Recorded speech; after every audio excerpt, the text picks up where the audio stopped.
Kapasitasnya ini mungkin bisa berapa, Mbak? Kurang lebih kapasitas 20 orang. Ini juga belum rampung 100%, paling yang ada interior lagi.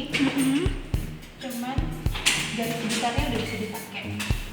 Ini ada jacuzzi. Ada Pak Jo.